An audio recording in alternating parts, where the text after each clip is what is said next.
বাইরে বের হওয়ার আগে ছাতাটা সঙ্গে নেওয়া উচিত কিনা এমন প্রশ্নই যেন এখন সবচেয়ে গুরুত্বপূর্ণ। কারণ বর্ষার এই সময়ে কখন যে আকাশের চেহারা বদলে যাবে তা বলা কঠিন। আর সেই কারণেই নতুন করে সতর্কবার্তা দিয়েছে আবহাওয়া অফিস।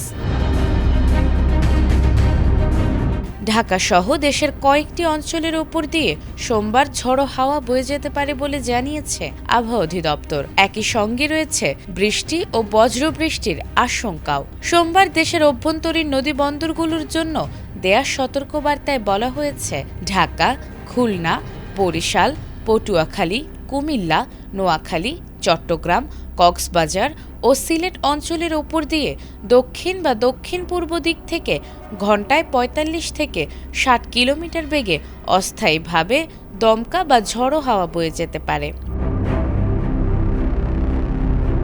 এ সময় বৃষ্টি অথবা বজ্রবৃষ্টিও হতে পারে। তাই এসব এলাকার নদীবন্দরগুলোকে ১ নম্বর সতর্ক সংকেত দেখাতে বলা হয়েছে।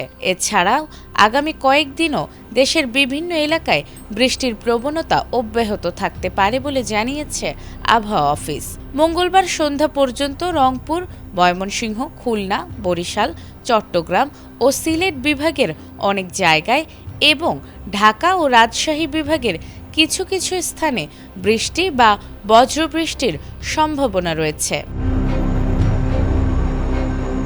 এছাড়া বুধবার পর্যন্ত দেশের বিভিন্ন অঞ্চলে দমকা হাওয়ার সঙ্গে বৃষ্টি ও বজ্রবৃষ্টি হতে পারে। কোথাও কোথাও মাঝারি ধরনের ভারী বর্ষণেরও সম্ভাবনা রয়েছে। তাই প্রয়োজন ছাড়া ঝুঁকি না নিয়ে আবহাওয়ার সর্বশেষ পরিস্থিতি জেনে চলাচলের পরামর্শ দিয়েছেন সংশ্লিষ্টরা। নাজমুন নাহার জান্নাত, এটিএন বাংলা।